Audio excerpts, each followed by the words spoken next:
મહેસાણાના રાધનપુર રોડ સ્થિત સેલજા હોમ્સ ખાતે અનોખી નવલી નવરાત્રિ ઉજવાઈ.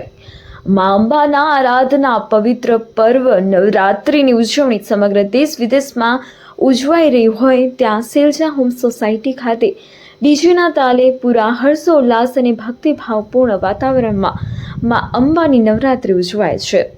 ગરબે ગુજરાતની સંસ્કૃતિ એટલે લોક નૃત્ય ગરબા ને માં શક્તિ અંબાની આરાધનાના નવરાત્રિ પર્વને સમગ્ર દેશ વિદેશમાં ખાસ ઓળખ ધરાવતું પર્વ માનવામાં આવે છે.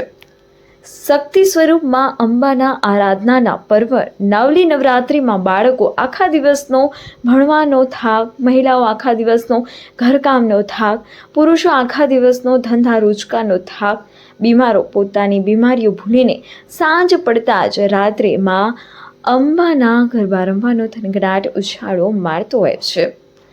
વર્તમાન સમયમાં પારંપરિક ગરબા સાથે સાથે ઉજવાઈ રહેલી આધુનિક નવરાત્રિમાં વિવિધ થીમોની ઉજવણીના ભાગરૂપે અચૂક એક દિવસ વિવિધ વેશભૂષા કરીને પણ નવરાત્રિ ઉજવવાનો ટ્રેન્ડ શરૂ થયો છે.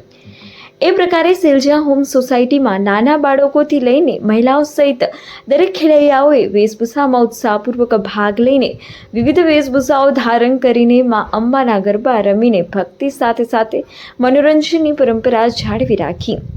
ધાર્મિક, સાંસ્કૃતિક અને પારંપરિક પોશાકોની સાથે વિવિધ મનોરંજક પોશાકો સજીને ગરબા રમતા ખેલૈયાઓ આકર્ષક સાથે મનોરંજનનું કેન્દ્ર બન્યા હતા. કોઈ ખેલાડી બનીને તો કોઈ પુષ્પા, કોઈ ડૉક્ટર બનીને તો કોઈ પંચરવાળો, કોઈ શ્રી રામ તો કોઈ શિવજી, તો કોઈ વીર તો કોઈ હનુમાન બનીને ખેલૈયાઓ પોતાની ઉંમર સાથે શરમ સંકોચ ભૂલીને પાત્રો ભજવતા ગરબા રમ્યા હતા. નાની મસ્તીખોર બાળકીઓ બનીને મસ્તી કરતી મોટી ઉંમરની મહિલા આકર્ષણનું કેન્દ્ર બની હતી. સૌથી મહત્વની બાબત તો એ છે કે નવરાત્રિ જ એક એવું પર્વ છે કે જેમાં દરેક જ્ઞાતિ સમાજના લોકો પોતપોતાના મતભેદ કે મનભેદ ભૂલીને એક જ મંડપની નીચે ભીડમાં ઊભા રહી આરાધના કર્યા પછી એક જ લાઇનમાં ગરબા રમીને મા અંબાના પવિત્ર પર્વ નવરાત્રિની હર્ષોલ્લાસભેર ઉજવણી કરતા હોય છે. રિપોર્ટર આશિષ પટેલ, મહેસાણા. એવું પર્વ છે કે જેમાં દરેક જ્ઞાતિ સમાજના લોકો પોતપોતાના મત